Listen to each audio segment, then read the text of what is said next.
Hey guys, F Train here. It's Monday. Hope you had a good weekend.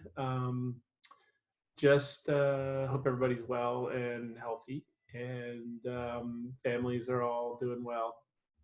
Um, so a few of you guys have, well, a lot of you guys have been turning in a lot of work. That's great. A few of you guys have let me know about specific situations that have come up that have made it difficult for you to turn in things. And I completely understand that. So just keep letting me know. Just don't ignore these due dates. Just let me know. And but a lot of you guys who have let me know that you're going to be late have already turned in the work, and looks like you guys are really trying your best. So as long as you keep doing that, nothing to worry about. Just you guys are doing awesome, right? Um, so let's look at the do now today. Today's lesson is on variable stars. And this is a really, I would say the next, like, we have about 9 more lessons in term, well, actually more than that, but the next 9 lessons I think are going to be really fascinating and interesting. So hopefully this is one of the this is the beginning of what I think is probably the most interesting part of the course. Okay, so do now. Turnoff point of a particular cluster is at 7 solar masses. What is the age of the cluster? So just a little review. We talked about the turnoff point, and the turnoff point is the point in a cluster. Remember, these are just the stars in a particular cluster. Notice that all these stars up here have already gone off the main sequence. In other words, they're dying. Okay. So if this is the turnoff point, and we know that this is the mass of the star at the turnoff point, then whatever the lifespan of that star is, that since it's about to die, we know that that's what the age is. Okay. So if we calculate the age of that star, okay, or the not the age, but the lifespan of that star, we'll see that the lifespan of that particular star is about, remember it's m to the minus 2.5 times 10 billion. So that's going to make it about 7.7 million years. So this star right here has a lifespan of 7.7 million years. And we also know that it's about to die. Now, it's not going to die tomorrow. It might die in the next million years, whatever. But that makes the age of this cluster pretty close to 7.7 million. Okay. All right, so let's review a little. What methods do astronomers use to measure distance? Well, we've talked about trigonometric parallax. Remember, as the Earth goes around the sun, that means we're looking at a nearby star from different vantage points. And so as that happens, that nearby star appears to be moving back and forth. And if we can measure the angle at which it goes back and forth, then we can use trigonometry to determine the distance, right? And then we also learned about spectroscopic parallax. By looking at the spectrum of a star, we can determine its absolute magnitude, and we can measure its apparent magnitude just by using a sensor in our telescope or whatever to measure the light, etc. So if we know the absolute and the apparent magnitude, excuse me, then we can determine using the equation, we can determine its distance, okay? Now, the problem is trigonometric parallax limits us to distances in like around 1 or 2,000 light years, all right? Spectroscopic parallax, we can get all the way out to maybe 35,000 light years. However, the Milky Way galaxy is 100,000 light years in diameter. So what question does this raise? Obviously, we would like to be able to measure distances outside of our galaxy. Clearly, we know the distance to other galaxies, so there must be a way to do this, right? And the first way we're going to talk about doing this is something called variable stars. Okay. So what I want to do, I'm just going to pause for a second here. All right, so I want you to watch this video for a little while, okay? And this is a star called Chi Cygni. What we've learned before about naming stars, you should probably realize that this is the Chi star. I don't remember off the top of my head which letter of the alphabet, Greek alphabet Chi is, but it's a letter of the alphabet. Cygni, which is in the star Cygnus, the swan. That's actually part of our summer triangle. But what I want you to notice, though, is that over time, and this shows you the dates, this star is getting brighter and it's getting dimmer, and you can see clearly the magnitude of this star as a function of time. Okay, and so this is what we call a variable star. Okay, in other words, its brightness is changing as a function of time. Okay.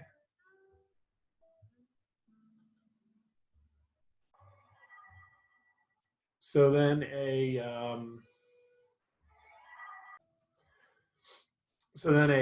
variable star is a star whose brightness changes with time. Okay. Now, have we encountered any other types of stars that have their brightness changing with time? Okay. Well, you probably remember eclipsing binary stars. Now, those stars change their brightness, but for different reasons. Obviously, they're because their light is being blocked and such. So these stars are called intrinsic variable stars. In other words, these are stars that change their luminosity due to their internal properties, not because something else is blocking their brightness, or maybe like a nebula in front of it or something like that. Okay. Now, why might the luminosity of a star change over time? So think about what we've talked about in the past. What are some qualities of very bright stars? And what are some qualities of dimmer stars? And hopefully you'll remember that basically the flux, which is related to temperature, and then area, which is related to size. Okay, so big hot stars tend to be very bright. Okay, small cool stars tend to be very dim. Okay. So variable stars expand and contract, heating and cooling over relatively short periods of time. And this is related to the temperature pressure thermostat, which we talked about way back when we were in school. Remember that? And it only occurs for certain stars which are in a region of the HR diagram known as the instability strip. Okay, so if you look right here, this region of the HR diagram is known as the instability strip. So stars in this region, notice these are giants, supergiants, etc., tend to be variable stars. Okay, and again, remember the pressure temperature thermostat. When a star gets really hot, it expands, and then as it expands, it cools down, and then gravity takes over, and it gets smaller again. So variable stars do what most stars do in terms of maintaining equilibrium. However, since they are already unstable, they're not in equilibrium, they do this at a much greater rate. So what types of stars are candidates? Well, we already mentioned, so things like giants, supergiants, etc. Okay. All right.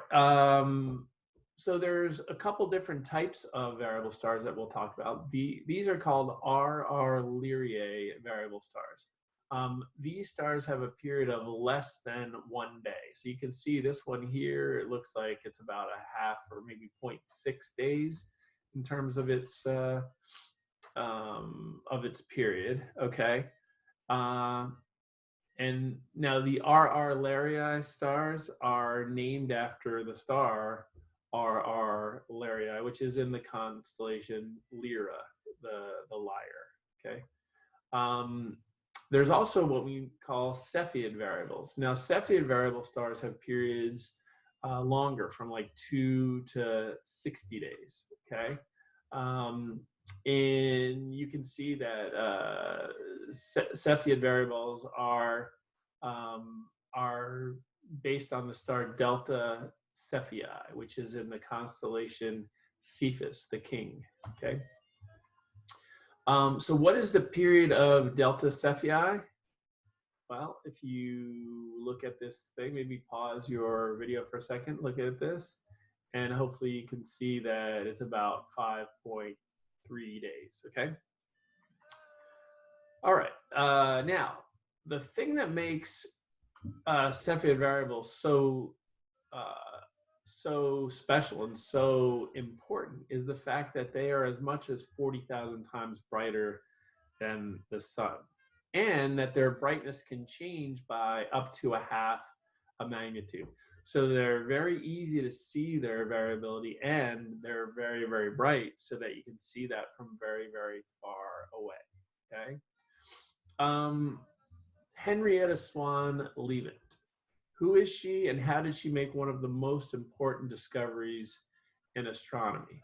So, you know, a lot of times in astronomy, unfortunately, so far, it's all been about about men. However, there are some very important women in astronomy, and she is probably among the most important. We've already talked about Annie Jump Cannon.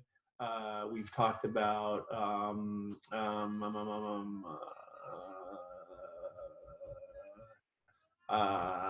Payne, I forget her first name. Anyway, mental block. But anyway, Henrietta Swan Leavitt is really important. She, was born back in the 60s, lived until about 1921. And she was at Harvard cataloging the brightness of stars.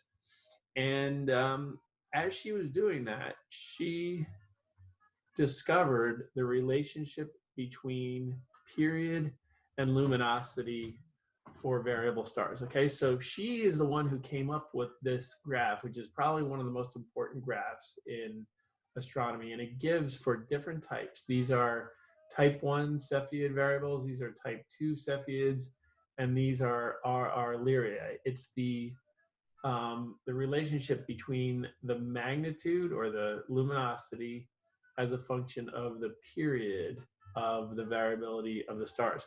So how would you describe this relationship? Well, obviously, the brighter the star, the longer its period is, okay?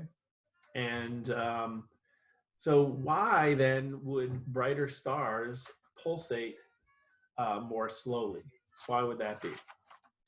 Well, you might want to think about that for a minute, but you can think in terms of a bell, okay? Here we have two bells here. There's a big bell, kind of like the Liberty Bell, and then there's a little bell, maybe like a dinner bell, okay? So how is the mass of a bell related to its pitch? Well, this goes for a lot of musical things. Longer, bigger gives you a lower frequency or a lower pitch, okay? And so therefore and by the way, if it has a lower pitch or a lower frequency, that means it has a longer period. So the larger the mass of a bell, the longer its period of vibration. In other words, the longer it takes to make one vibration. Well, this goes the same for stars, okay? The bigger the star, the longer it's going to take for it to oscillate. And that just kind of makes common sense, right? Now, how can the period of a variable star then be used to measure its distance? Well, if you think about it, we already know that you can always calculate or measure the apparent magnitude of a star just by, using some sort of a sensor to capture the light, and that gives us the apparent magnitude. But this gives us a way to actually then add the absolute magnitude to that bit of information. Okay, so if we can measure the period and we know the absolute magnitude and we know the apparent magnitude, then we can use our favorite formula here to determine the distance to the star, okay? All right, spectroscopic parallax, maximum distance 35,000 light years.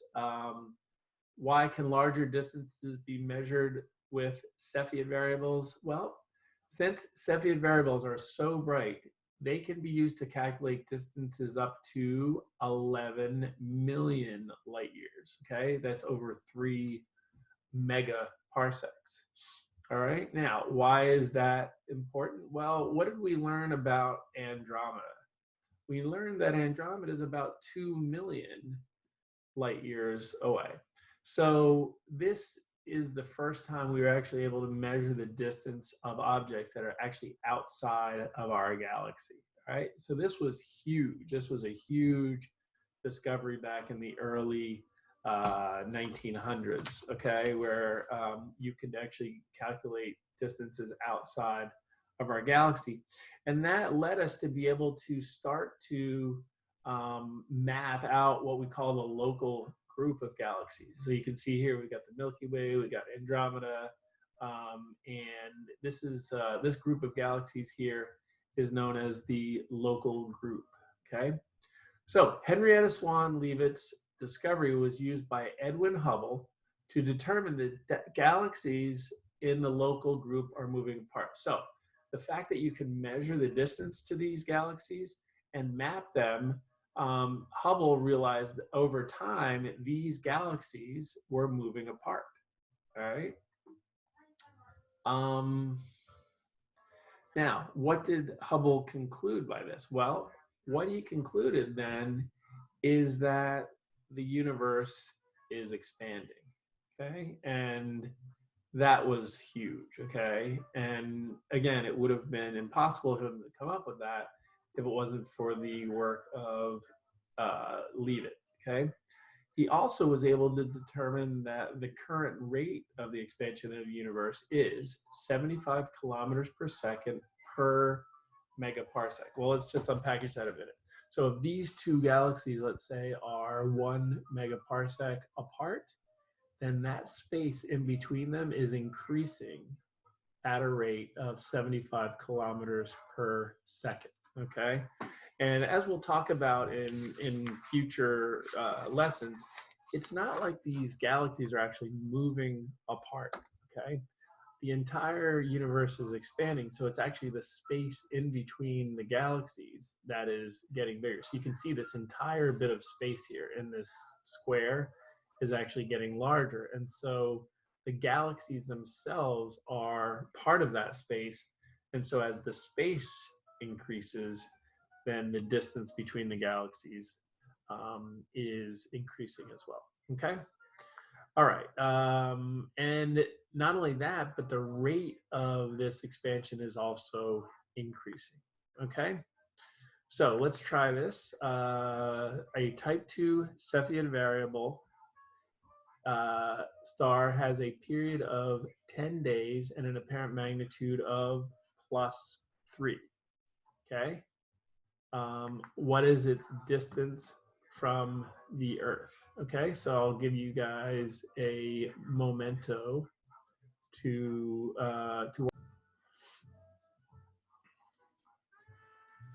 Okay, so basically we have a period of 10 days. If you go up to a type 2 Cepheid variable, you're going to see something around -2 as the absolute magnitude. Remember, that's capital M is the absolute magnitude. And then we already mentioned that the apparent magnitude is +3. So if we use our formula, D is 10 to the apparent minus the absolute +5 divided by 5, we should get around 100 parsecs, okay? So summary, explain to your neighbor, your homie, why Henrietta's discovery was so important. Well, I will leave that up to you guys to text each other and tell each other why, or even put up the comments on the YouTube page. Okay. Now I have a video here. I'm going to link. It's about Henrietta Leavitt. So feel free to watch that. Optional, but I think it's really interesting. It's only a few minutes.